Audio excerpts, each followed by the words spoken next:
tested a ton of distributions over the years, but here's what I usually recommend, especially if you're new.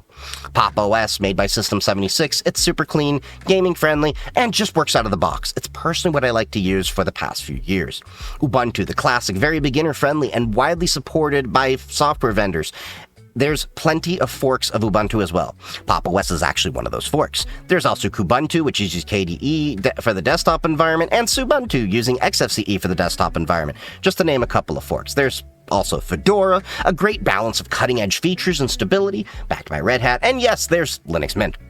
I'll be honest, I personally can't shake that incident years ago where their ISO downloads were compromised and malware slipped in, but the project has recovered since, and it's still a solid option for those who want a more traditional Windows-like desktop. If you want something maybe a little bit more adventurous, there's Endeavour OS, Zorin OS, Nobara, or Bazite, which is a newer Fedora-based distro that's amazing for gaming and home theater setups. And this is just a very small list. There are hundreds of distributions out there, and one that probably fits you. And please, despite what some people may tell you, don't just jump straight into Arch Linux. Arch users are like the CrossFit vegans of the Linux world. They'll tell you about it. You don't even have to ask.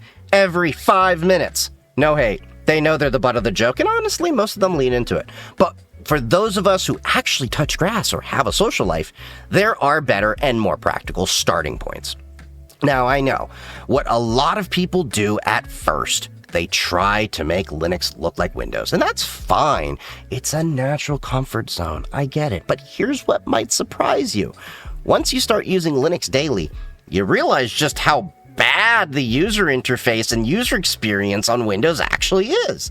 Seriously, after years of using Linux personally while using Windows daily for work, I find myself stumbling through Windows now. The menus feel slower, the layout is inconsistent, then customization is practically non-existent. Yes, with Linux you have ultimate freedom to make it however and whatever you want, but I actually urge you to experiment with different desktop environments and distributions instead of just copying Windows.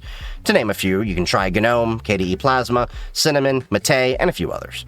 It might feel awkward or different at first, but give it a week, and suddenly you'll wonder why Windows ever felt normal. For me, Linux desktops just feel faster, cleaner, and far more customizable. It's like rediscovering what personal computing was meant to be. And no, you don't need to use the terminal nearly as much as people say you do. We have stores and stuff where you can click and install apps.